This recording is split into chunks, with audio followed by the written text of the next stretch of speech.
You're watching Full Tilt Vegas with Richard Delatorre. Full Tilt! Hey, back here at Go Live Vegas Studios in the heart of Las Vegas. This episode, I think, is 67? I don't remember. But 76, right? Yeah, I was in Tennessee for the holidays, and it was really nice. It actually snowed one day, a lot. And there was actually, we got up in the morning, me, my son, and his kids, and you can see the deer tracks. So we follow them out to the woods, and kind of interesting. I just made sure I told my son, hey, watch out. That thing is huge with antlers. You got to watch out. But it was beautiful over there. So that's where I was at. And I'm back now here in the studio. It's a lovely studio. Yeah, Brett will be coming on about 6:21 or something. Hi, Raquel. On the football, NFL picks for the playoffs. So you want to probably stay tuned and see what his picks are. That is actually taped, but you can see it. This portion here is live. You guys want to call in any questions? I could take on anything on gambling or whatever you got. This is my book. It's in the book Winning Ways. You can get it on Amazon. You can Google it, download it, and you can get it on Barnes & Noble too. Let's see. What else I got to say? Anything else there? My head's been all over today. Yeah, I was in when I was in Tennessee. There was one of my son's friends there, and we found out that I was actually had a show, and because my son told him, and they were talking. He was asking me questions about gambling, and he wanted to know. He plays a little bit of craps, so not too much, but he wanted to know why more people don't play the don't, which would be a wrong better. And I says, well, you can actually probably make more money playing the don't because there's more cold tables than there is. You can say tables that are pretty good or hot, but you got to be willing to stick with it, because if you're gonna do it, have, like, say maybe you separate your say you got $300 and you go 100 on the play, and what you do is take $100. If it's a $10 table, hopefully you'll find one. You would play, at least try to play it. Don't play 2 or 3 times and quit and go to the other side, which will be a right better. You can stick with it. And I just told him, I says, you can make money doing this. I've seen guys make quite a bit of money on a bad table, because I stood there and watched. But they start out with, I've seen guys start out with 6,000, 7,000, 10,000, and they're making, they're placing some large amounts of money. So when the table's cold, they're winning. The only problem with a don't player, which I don't care for, or a don't come better, the DC, which I don't care for, when they take odds after the point is established, and they lay odds against the point, and that's, to me, is the dumbest thing. And you can go on, I think it's episode 22 and 41, which I talk about that, because you have to lay more. Say it's like 2 to 1. You have to lay 3 to 6 on a 10, and 4, 6 to 5 on a 6 and 8, and 3 to 2 on a 5 and 9. So you have to lay 3 to win 2, and 6 to win 5, and 2 to win 1, actually, but I call it 6 to 3. That's what the actual advantage the casino has. 6 ways for them to win on a 4 and 10, and you only have 3. But they break it down and they call it 2 to 1. So by doing that, you're laying more money down than what you're going to actually win. But the ratios and percentages are actually in your favor to win the bet. But it doesn't mean you're going to win. But you'll notice cold tables, you'll see a cold table. You just be cold, and it just, you can't. You, as a right better, I try to play as a right better, and I'm trying to say, well, it'll turn. When the table's bad, it's going to be bad. That's just the way it is. If it's a wrong better's table, it could happen for an hour. I've seen it. I've seen a table crappy for 45 minutes, an hour. I've been there when even it doesn't matter. Even 20 minutes, 7 out. Somebody gets a point, 7 out. That's bad because right better is losing all his pass line, his odds, and he's losing his if he has 6 and 8 or he covers all the numbers, he's losing all that money. Boom, boom, boom. So you want to break down your so if you have 300, break it down in 3 sessions. 300. I know the average person brings $600. That's the average to the casino. So if you're gonna play craps on the don't, you gotta stick with it. Don't flip flop. Say, well, this guy's starting to throw a couple of numbers. You got to stick with it. You can't keep flip flopping. Because I very early on in the years I used to do that myself, and it doesn't work because when you're a right better and the numbers you keep 7 out, and then you switch, and all of a sudden you find a guy, he's all of a sudden he's shooting. Now he's making numbers. Now you're losing on the don't.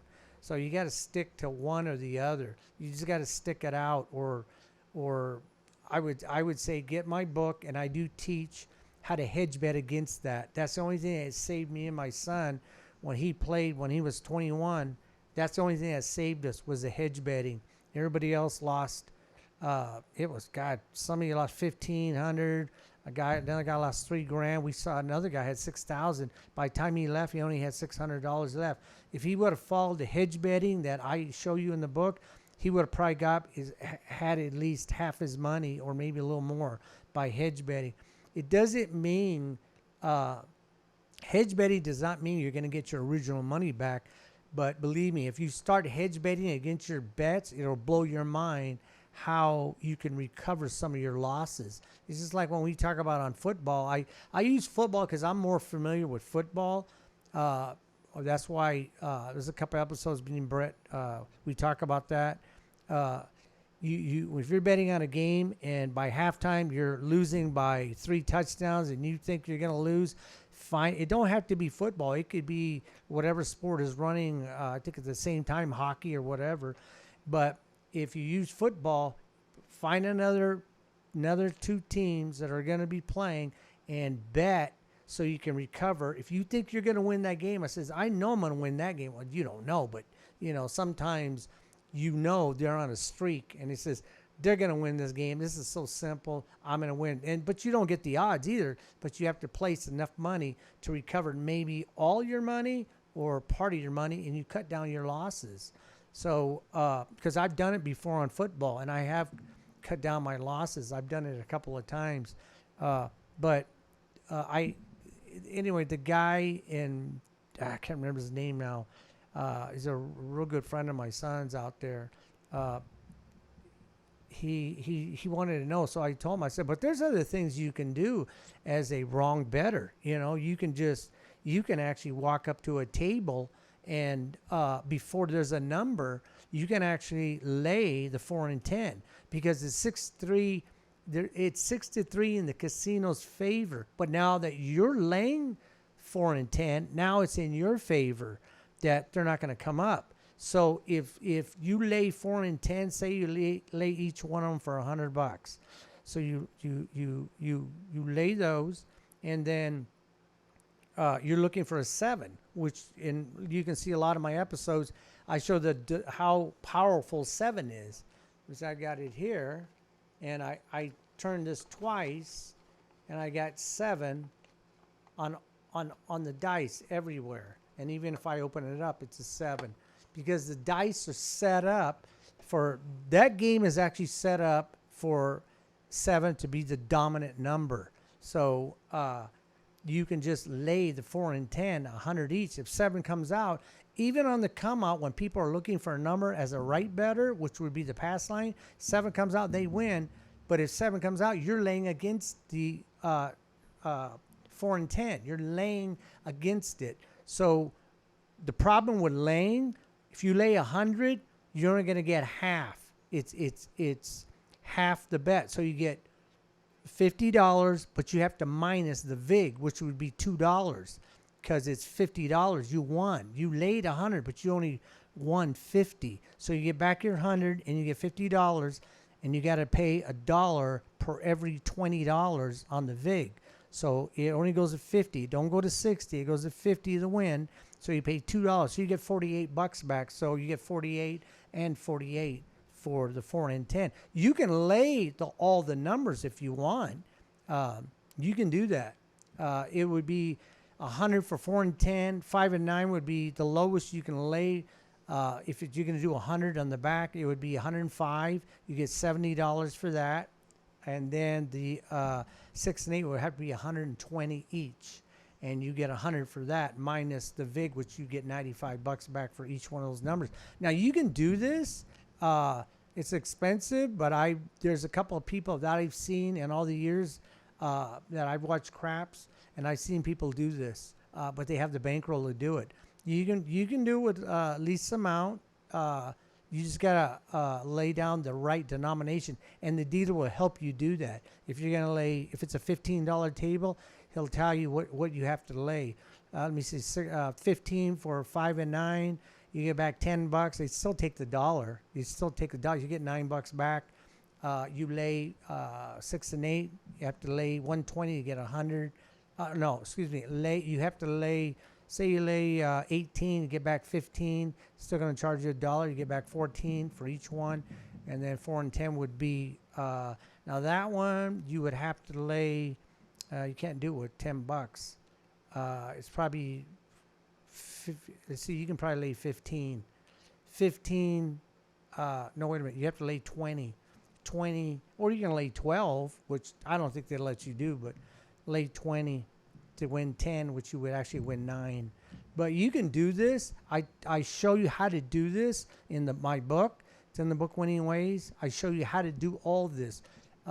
Lay bets, the DC, laying odds on the when the number goes to on the DC, when it goes there, how to lay odds. You shouldn't be doing that, and I explain everything why you shouldn't do that, and because you can make more money by laying a flat bet. And I talk about all the percentage and ratios. You can go to I think it's episode 55 where I talk about. Let's see. It's actually I got to change the title. It's supposed to say that casino has advantage on as a right bettor their odds. They do have an advantage on that because it's even though they don't have an advantage on the payout, they don't have no advantage on that. And that's what they tell you. The casino has no advantage. Yes, they do. They have an advantage because you have to win the point first. And the 6 and 8 is 6 to 5 that you're not going to win. 6 for the casino, 5 for you. The 5 and 9 is 6 to 4. 6 for the casino, 4 for you. The 4 and 10 is the worst. 6 for them, 3 for you. You have to beat that percentage. You have to beat that. Actually, it's a ratio. You have to beat that ratio first to win. And then they pay you true odds, which they don't have no advantage on the payout. But you have to win it first, and that's what a lot of dealers I hear them talk. The casino has no advantage on the odds bet. Yes, they do. They tell you that, but they don't explain the whole thing. And I've always argued with dealers because they don't understand. They're only taught to pay out proper procedure and what the payouts are and how much. Other than that, they don't know any. They don't have to know percentages, ratios, and all the for every bet. They don't have to know any of the percentage and ratios of all the bets. I think it's 64 on craps alone, and I have all those memorized. Like when you throw a number, that's totally different. It's a different percentage when you're throwing a number. The casino's percentage of what they make versus the percentage you have to throw to make the point. They're two different things. I guess I have to explain that. Like if you're looking for an 8, The hard way is 13.89%. The casino makes in the long run, money-wise, $13.89. Now, on a 8, same number 8 on a place bet, the casino only makes 1.25%. That's all they make in the long run. They're same number, but it's a different. You're making a different bet, a place bet and a hopping bet, which is 13.9% for 6 and 8, and then on a 4 and 10, that's 6.67%. The casino makes in the long run as money in the long run, and for you to throw 6 and 8, that is, what is that, 13.9% for you to throw it. And that's a weird thing, because it's the same number, but the percentage is different per the bet, because the bet is a different bet. It's not the same bet. They're different bets. A place bet, a hopping bet, a lay bet, and a place bet, and a come bet. They're different payouts, percentage. They're different percentages because it's a different bet, and that's what people don't understand. Craps, yes, is complicated in the beginning, but once you learn it, you believe me, you'll walk up to a table and you won't even be, especially if you learn how to hedge bet. You just walk up to the table and you start playing, just like a lot of people are comfortable with blackjack, you'll be comfortable with craps. And I do talk about dice setting. He asked me that question too. Is it illegal? I says no. Dice setting is not illegal. I do have a page on it in the book, and I want to tell you I have that in the book because he wanted to know that. Casinos frown upon it, but you can do it. And I do talk about in other episodes, if you're going to do it, don't keep trying to win. And if you can, don't try to keep winning if you're that good, because you can get really good at it. It does work. The casino they see you start making numbers one after another, or you say out of 10 rolls, out of 10 points you're trying to get, and you make 7 of them, they're going to start watching you. So don't get greedy. Try to keep it, keep it on the down low, and you can probably make some really good money on hopping bets. What I got here? 1 minute.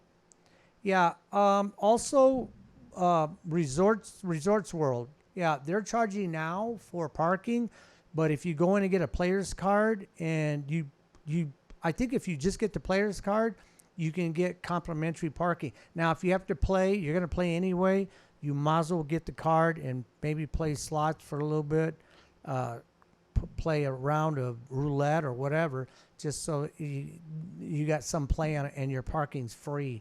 So you can do that. Full Tilt Vegas here is now going to go to once a month. I'll be on every first weekend of the month. So next February 4th, I'll be back, and hopefully Brett will be here. I'm trying to catch him to come live, but he's working.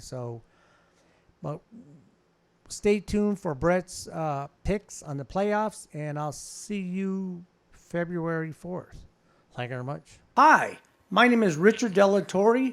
I'm the author of It's in the Book, Winning Ways. It's on Blackjack, Craps, and Roulette, and you can get it on Amazon, Google Play. You can get it on Barnes & Noble, and it teaches you the ratios and percentages of the casino, because the casino is really in charge.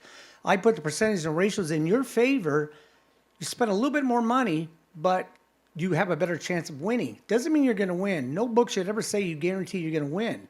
But what I did do is I cut down the ratios and percentages so you fully understand them on these 3 games. So you can go ahead and get that book. I was one of the top selling books on Amazon 2018. I was number 7. I was with Doyle Brunson, Negreanu, The Magician, John Patrick. So I was pretty good for my first book. So you can go ahead and get that book and pretty much read it to where you pretty much got it memorized. And you should be walking to casinos pretty much as an expert on these 3 games. The platform here is Go Live Vegas Studios, and my show is called Full Tilt Vegas, 6 p.m. Saturday night. I do have guests. Brett Lawson is a sports analyst. He comes on after me. Sometimes we double up. He does it on all the sports, and you can go ahead and see that. And I'll see you next Saturday or every Saturday at 6 p.m. on Full Tilt Vegas. Thank you very much. 3, 2, and you're on. All right. Thank you, Richard. And man, it has been a while. Good to be back in the old stomping grounds as I take the reins here on Full Tilt as we are live on Go Live Vegas. Again, huge thanks to Richard. Get the book. It's all in the book. It's available on Amazon and all your main shopping platforms online, just like we are available on all your online platforms through social media, through YouTube, and of course through Roku. So check us out now, Go Live Vegas. You can download the app for the full audio feed. Again, full audio, full video presentation across the board, 24/7, all our live shows, our podcasts, and of course our live 24/7 music feed. You could all find it in the Go Live Vegas family. Find us on Roku, social media, YouTube, and download that app for that audio feed. Again, Go Live Vegas, big things in the future, and we are happy to be in full swing. And I'm so happy to be back in the swing of things. I kind of really acquainted myself with the Full Tilt audience kind of this time last year, if you will, leading into the playoffs for the 2021 campaign. Here we are a full year later, and a lot to talk about as Week 18 is in the books and the postseason is officially here. And I can't even say it's on the horizon. It's smack dab in our face. Action already underway as of today with that San Francisco and Seattle game. We have the Jacksonville Charger game kicking off here in just a few moments. So that obviously big action there between LA and Jacksonville. Two big quarterbacks, young quarterbacks trying to make a name for themselves. We'll follow that as much as we can underway. But the big focus right now here on this Saturday night, we want to look ahead to those Sunday games. So that's really what we're going to do. We're going to break down the matchups, analyze the betting scenarios for you to get you ready for that slate come tomorrow and that Monday night game to cap off things come Monday Night Football, which will, as it did last year, put a bow on the wild card weekend. So plenty to get into there. But before we really get into the matchups themselves, I just want to say a big thing of what I do whenever I am fortunate enough to join Richard on this program is explain the philosophical aspects of betting and how they pertain to a respective bet in any given place or time.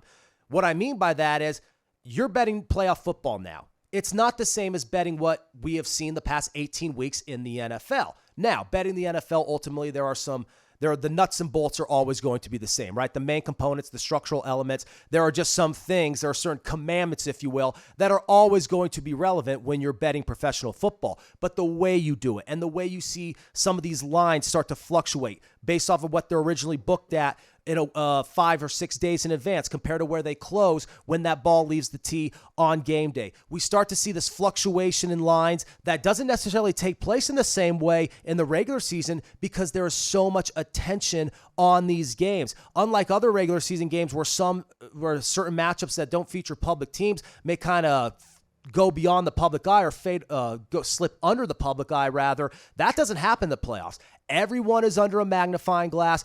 Everyone is being evaluated with a fine-tooth comb, and that starts with the betting ramifications. If you had a future bet on a particular team, that value now is going to be a lot smaller, so now you're looking how my future bet may coincide with any bets I'm currently making with that team. At one point, San Francisco's odds to make the Super Bowl didn't probably look too hot in the grand scheme of things in the NFC. You look at them now, it's looking a whole lot better. And if you fired on San Francisco at a certain time of year, you could, when it's all said and done, walk away with a nice lump in your pocket. Let's just say that. So again, a lot to measure there in terms of the future board. Keep track of it week by week. You're going to see the remaining teams' odds get tighter and tighter as we get that much closer to the Super Bowl in February. But again, you have to look at every little single thing. A lot of times in the regular season, you don't have to. The props in a random NFC West or NFC North game may not be that important. The props here, though, in these matchups on this weekend, a whole lot of value to them, and we will get to that here in just a few moments. So again, a lot to measure, a lot to gauge. You really want to look at the lines and how they're set compared to how they are when the game is about to unfold. A lot of these games get a lot more two-way action, and in other words, they get action on both sides of the bet of the booked wager. So in other words, A lot of times in NFL regular season games, one team, your Green Bays, your Dallases, your Pittsburghs, your San Franciscos, your New Yorks, teams like that, New England, big public teams, they attract a big betting audience due to their market, due to their fan bases, due to their overall popularity in this country, and usually the betting handle follows them. If they're playing, they're going to have people betting on them in that contest. In the playoffs, though, you have teams that may not normally be very public. Teams like the Cincinnati Bengals, or even teams like, on a certain year like this, the Minnesota Vikings. You have certain teams that may not be as big public teams in the betting sphere, but now they will get that action on them because these lines are tight and these books really want to ensure they get that two-way action. They get money on the favorite and they get money on the dog, so that way they can make out with their commission, but they could also have a happy clientele one way or the other. It's a win-win situation. Either somebody's going to win and make out big money, the book may take a hit, but then there's a whole slew of games to bounce back right after. If the book doesn't take a hit, next thing you know, they have a great weekend, and it just, like clockwork, it goes on and repeats. So it's one of those fine, nuanced things that you have to gauge going into each of these matchups, and you have to just understand that betting this, even though when you look at the matchup itself, yes, you may analyze it the same way you did a random week 4 game. But the way that line is priced and the things that go into it that keep it where it are, that's why you don't see a whole lot of up and down, ebbs and flows, big waves of movement. They're kind of tight. They're kind of small. They're a little more They're a little more minuscule, if you will, and sometimes that slight adjustment, you take away a hook, you add a hook to a number, it is so huge, it sends shockwaves through the entire betting world. So those are the things you want to watch, and as well as keeping an eye on those changing future prices as we get closer to the big game when it's all said and done in February. So I just wanted to touch base in the opening minutes with that. It's something very important you want to keep your mind on.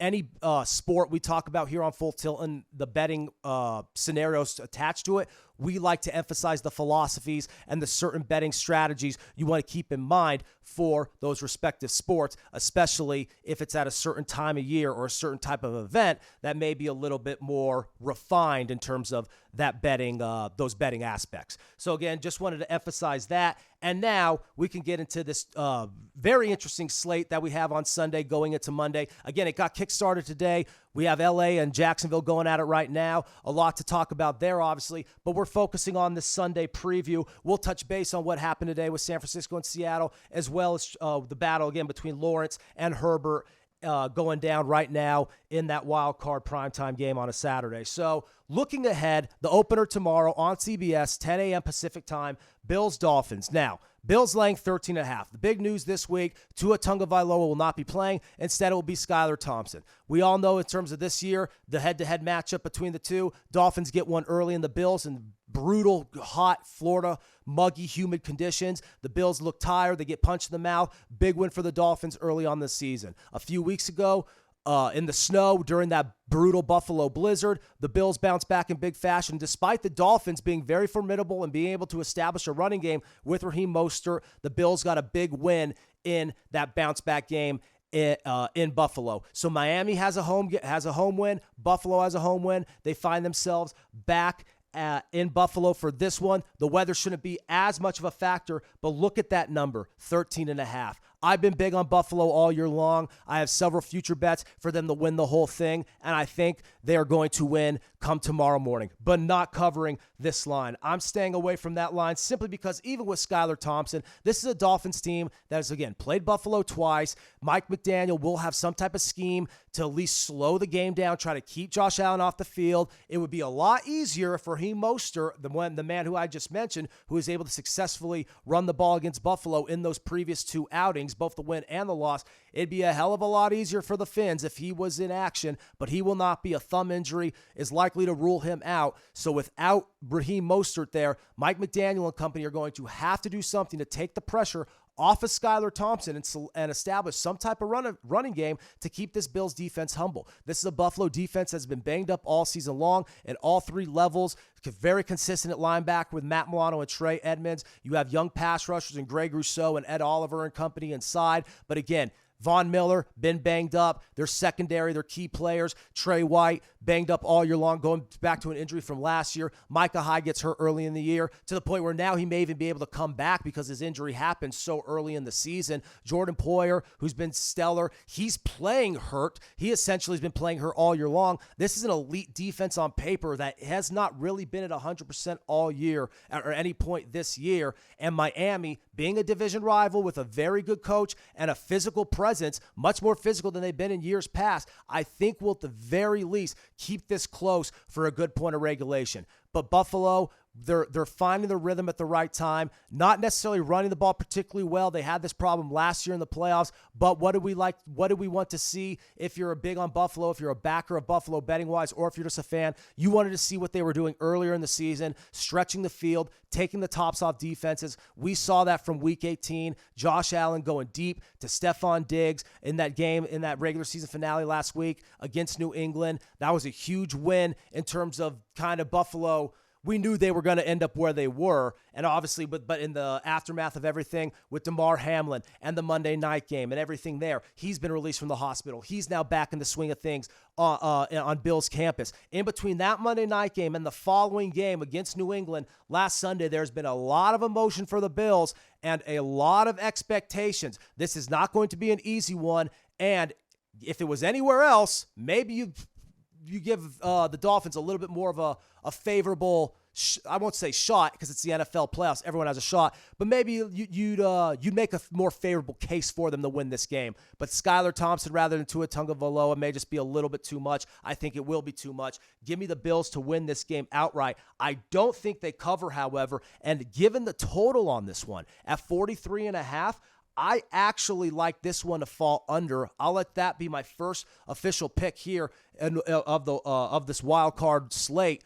Bills, Dolphins under 43.5, not playing the side, even though I like Buffalo to win, not touching the spread. I think this one goes a little bit under the total. I think Miami will be a little bit more reserved offensively, and I think Buffalo will do everything they can to kind of just really milk this one out. Yes, I think Josh Allen will take some shots off of play action, using his legs, looking downfield, finding his targets. But I could see them trying to establish a running game. I could see them trying to work James Cook in there, doing everything they can to really just establish control, burn up the clock, and do everything they can to kind of just keep a grip on the game. Miami, ironically, has to do the same exact thing because if they're going to win this, they have to keep Josh Allen and the offense off the field. So at some point, it's going to be dependent on Skylar Thompson and company to make some plays. But you have, with the two weapons he has, Jalen Waddle and Tyreek Hill, the two fastest wideouts in the game, with Tyreek Hill probably being the most explosive playmaker in that game.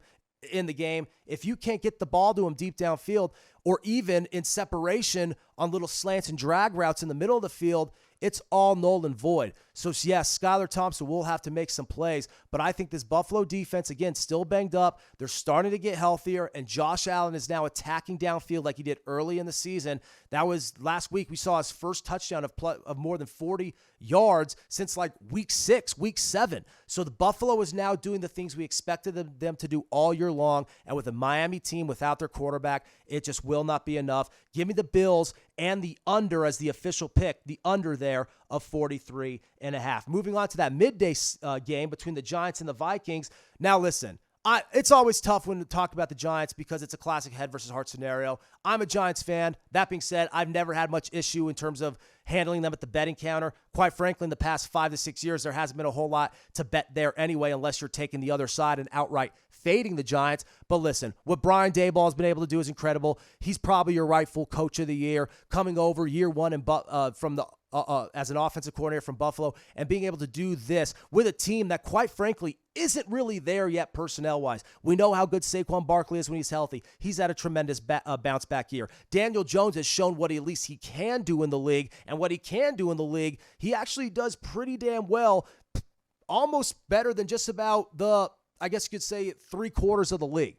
Because one thing we know about that quarterback, he's an athlete and he can move, and Brian Daboll has not hesitated in allowing him to use his legs and do whatever he can to maximize the skill set that he does have. Take that in a healthy Saquon Barkley, and this is a team that has been able to find themselves in the playoffs, even with an offensive roster, an offensive receiving core, receiving room that doesn't exactly have a whole lot of names that not even the knowledgeable football fan will know. In other words, they're a bunch of no-names. They play hard, they hustle, and they do it. They're grinders, they're scrappers. They're hardly all pros. And the fact the Giants have been able to get this far with them is a huge testament to their coaching, to their overall game planning, the ability of Wink Martindale, the former Ravens defensive coordinator. He has been terrific. There's a lot of things going upward for the New York Giants in the front office and in the coaching aspects of that organization.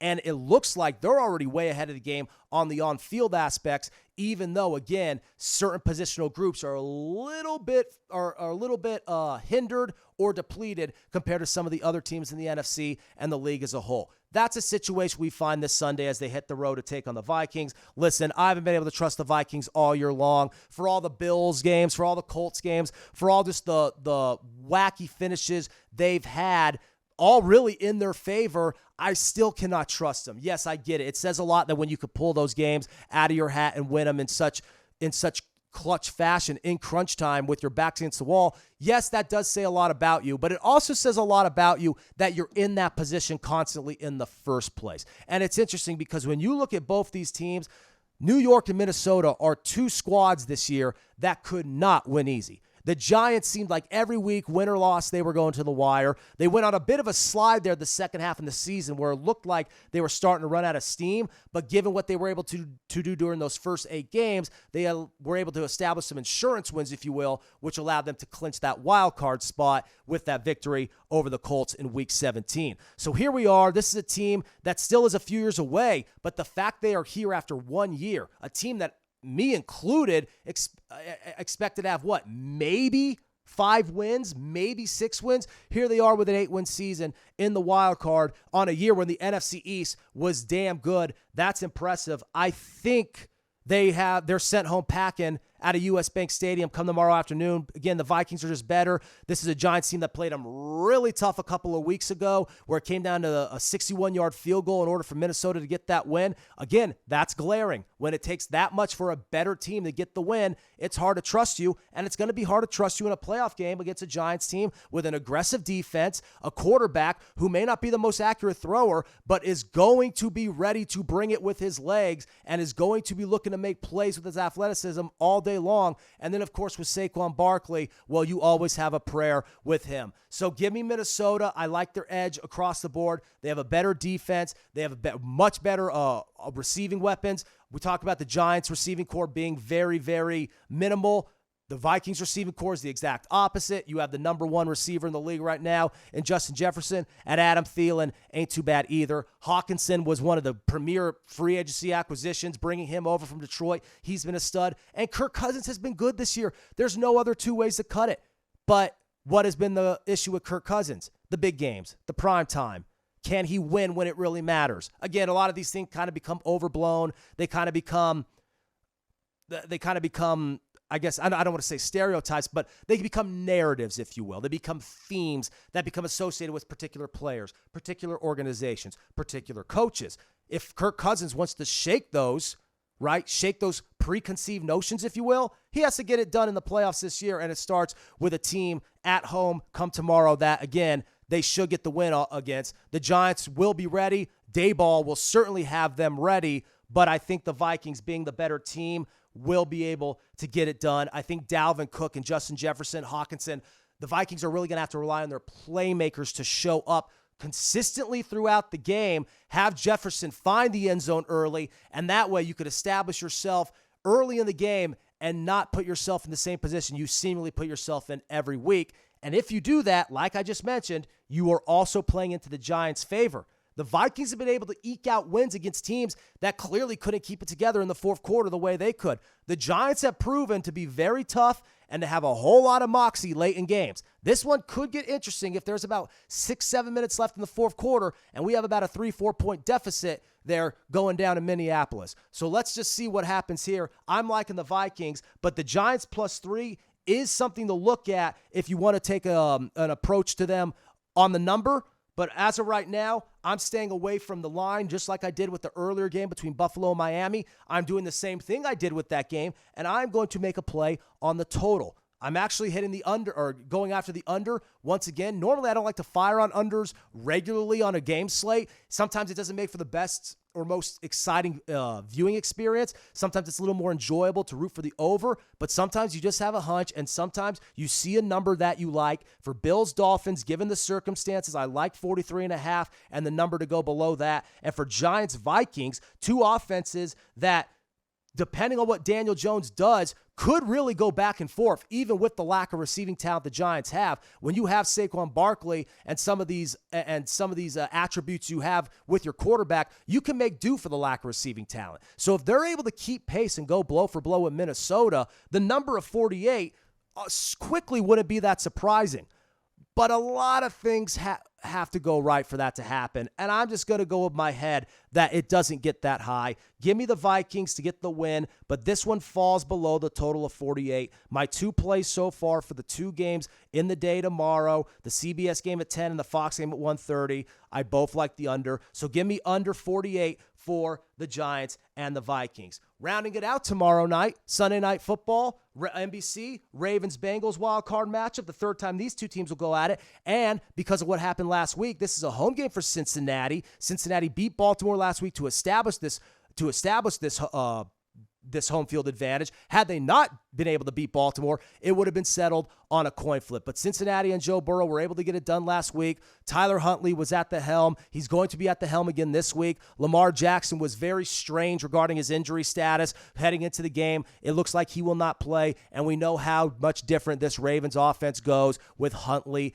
taking snaps. As much as I love Harbaugh, he's going to have a good game plan. The Ravens, much like I talked about with the Giants, they're just always, they seem to be there because they're scrappy, they're annoying, they're physical, they're a thorn in your side, a gnat in your ear. They're just one of those teams that will stay in the fight, and I could see them hanging in there, especially with the Bengals laying 8.5 points. But when it's all said and done, I think the Bengals are just going to have a little bit too much firepower. I think that's the case with the Bengals against most teams in the AFC. I think people jumped off that bandwagon a little too quickly after the Super Bowl loss. I think people really gloss over the fact that this was a team. Obviously, you look at their offensive weapons and Joe Burrow, but you look at the defense, which was already really impressive given what they were able to put together last year. That was a defense that didn't necessarily have a whole lot of household names, but they had got a lot of productivity of what they got, and all those players who are a part of that Super Bowl run have doubled down in their performance this year. Trey Hendrickson, an elite pass rusher, he's had some injury issues, but he's back in the mix. This is a defense in the front seven that is probably even better than they were last year, and it's an offensive line that is way better up front than they were last year. That was the big glaring gap between them and the Rams, and it was really what allowed the Rams to take over late in that game. Aaron Donald and company, Von Miller, Leonard Floyd, to really collapse that pocket and make life miserable for Burrow. They addressed that issue, and they had all of those weapons and defensive players coming back.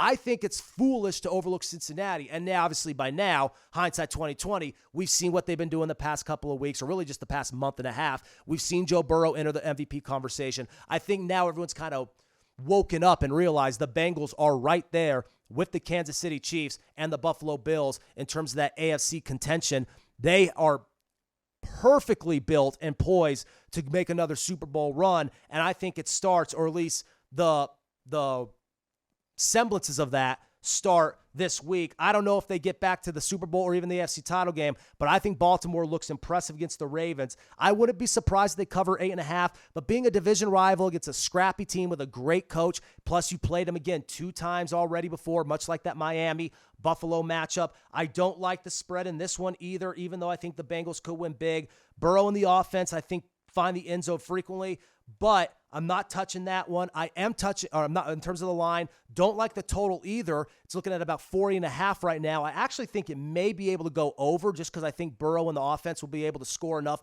consistently throughout the game. But still, I don't feel confident enough on firing either up and down of a mark of 40.5. I do feel really comfortable, however, in looking at the prop of Jamar Chase scoring a touchdown at any point in regulation at the price of plus 105. You take a playmaker like Jamar Chase, who is as hard to cover, whether it be on through his route progression or just in the open field in the yard after the catch element. He's as hard to cover as anyone in the league. Him and Burrow have had this connection now going back to their days at LSU. It's only going to be that much more lethal and formidable than what we saw from the two last year in the playoffs during Jamar Chase's rookie year. I don't know if he's able to put up multiple touchdown games throughout this run if the Bengals do, in fact, make a run. But I am very confident he finds the end zone come tomorrow evening against Baltimore. So give me the prop play of Jamar Chase scoring a touchdown in this game at plus 105. Again, not really any strong plays on that Sunday slate.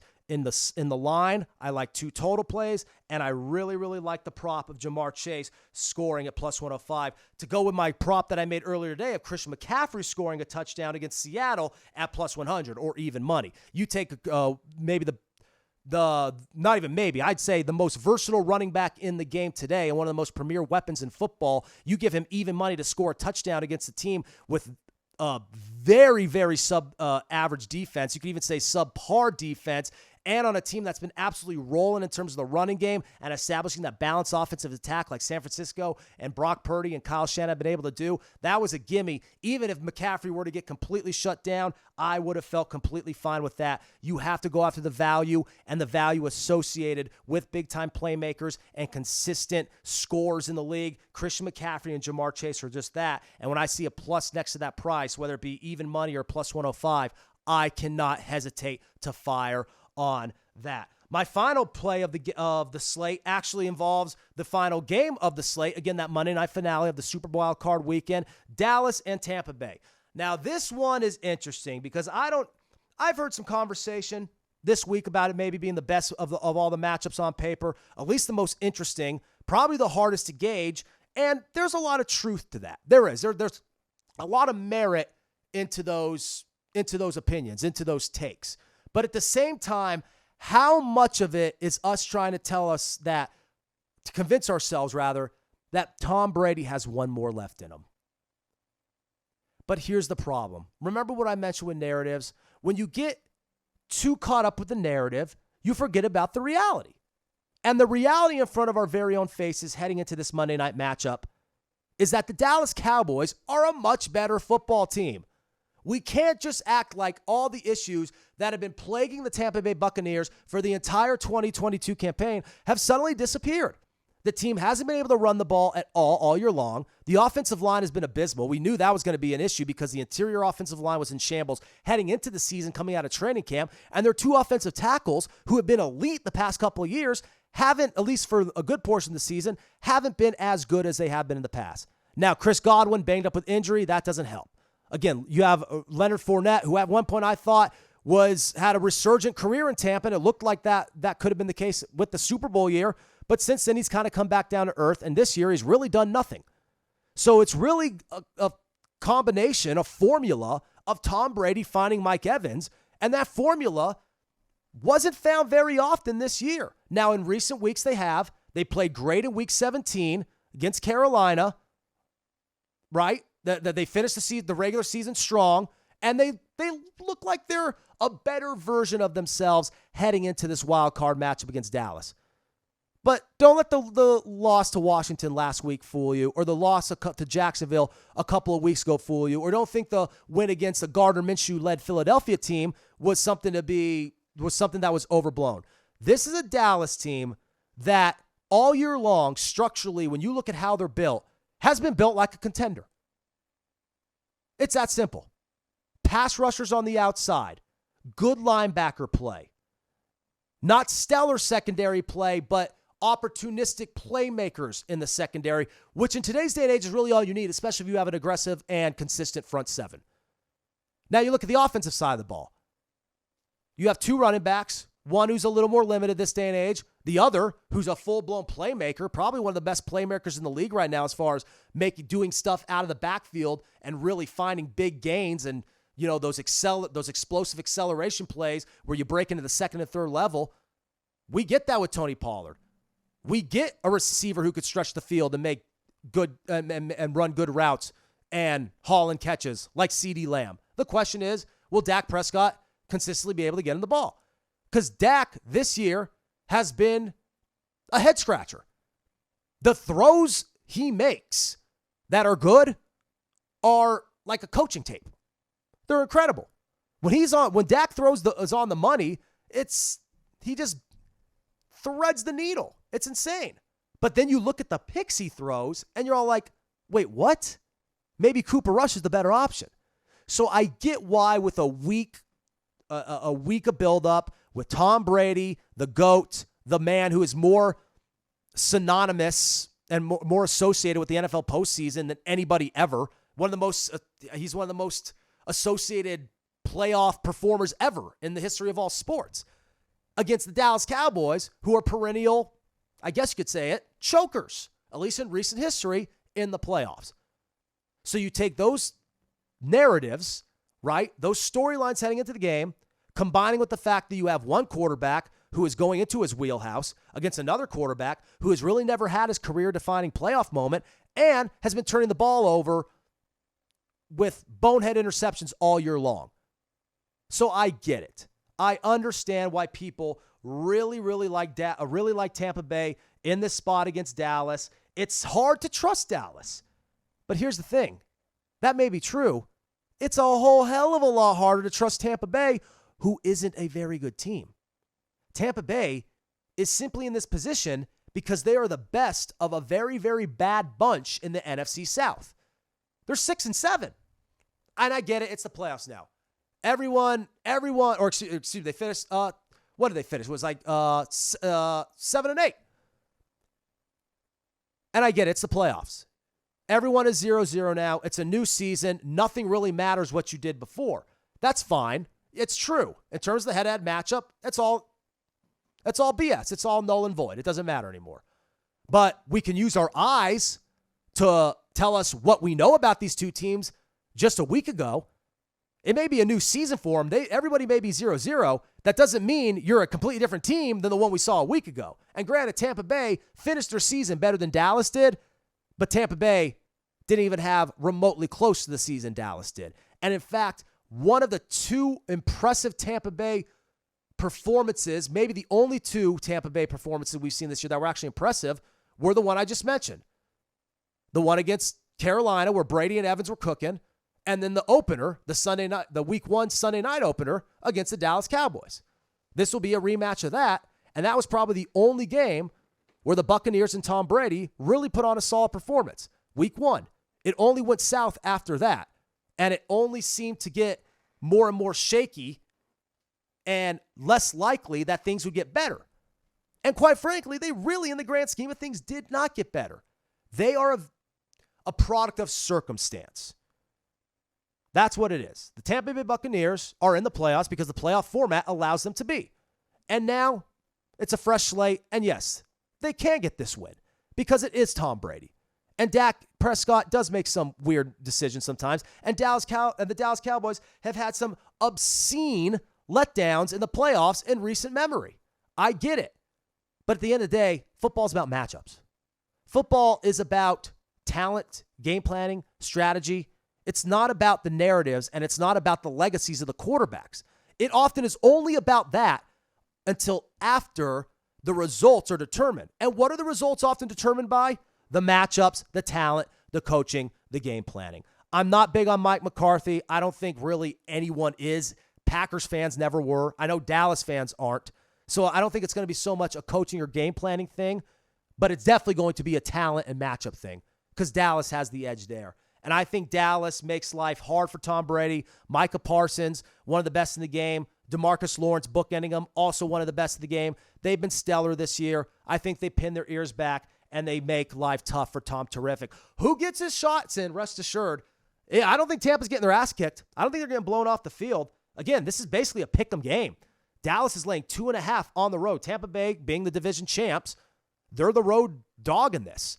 I mean, Tom Brady getting 2.5 points at home against a team that's hard to trust. I get it. I get why the past 4 or 5 days people have really been trying to make a case against the Cowboys. But it's just that. They're trying to make a case against the Cowboys. Are you really making a case for the Tampa Bay Buccaneers? There's a difference. Give me the Cowboys. Again, not touching the spread. I'll take Cowboys straight up. My play in this, much like in the last game I just discussed, the Sunday night the Sunday nightcap with Cincinnati, Baltimore. I like a prop in this one as well with that Buccaneers Dallas matchup. Give me Micah Parsons for the Cowboys, having a stellar year, one of the best in the game. Again, he is going to make his presence known.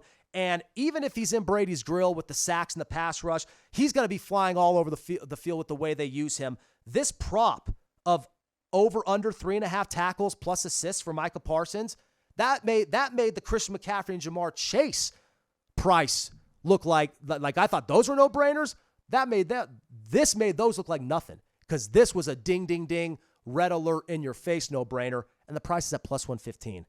So yes, sir, give me Micah Parsons, first-team All-Pro, edge rusher, one of the best in the game, one of the most dynamic young defenders we've seen in some time. I think he makes his presence known. Big-time players make big-time plays in big-time games, and I think that's the case with Jamar Chase and the Bengals, and I think that's the case with Micah Parsons and the Dallas Cowboys. Again, getting over 3.5 tackles plus assists with a price of plus 115. So there you have it. Just a quick recap going through that slate for Sunday and Monday. Again, we have action today going on right now. It'll be interesting to see how this Jacksonville-LA matchup concludes. A lot of expectations on the Chargers, but the Jaguars, kind of the Cinderella storybook darlings here. We want to see them succeed. It's great to see Trevor Lawrence doing his thing, coming into his own, but it's been great seeing the same thing for Justin Herbert. Something's got to give there. But the focus being on that Sunday games and Monday night finale. Again, Dolphins, Bills under 43.5, Giants, Vikings under 48, and then those props, Jamar Chase scoring a touchdown at plus 105 against the Ravens, and then Micah Parsons racking up over 3.5 tackles and assists against Tampa at a price of plus 115. So there you have it. Great stuff. Thank you so much, Richard, for letting me take the reins here. There's going to be a lot to dissect and dive into moving forward. The NFL postseason is upon us. We will continue to analyze it and break it all down for you here in terms of the betting aspects and just the overall viewing experience, because that's what we want to do. We want you to join this journey and be along the ride with us in both the sports gambling and the traditional gambling senses, and that's why you're joining us here on Full Tilt. So we will join you next time. Again, great stuff, Richard. Go online, get the book, enjoy the games this weekend, everybody. Again, you can follow me on Twitter at BrettLawsonOV for all my picks and analysis and just my day-to-day opinions on everything in the world of sports and everything else. So again, hope you enjoyed this the program as usual. And again, be sure to download that app and check us out on Roku. It's Go Live Vegas, and we're expecting to have a big 2023. Have a good one, everybody.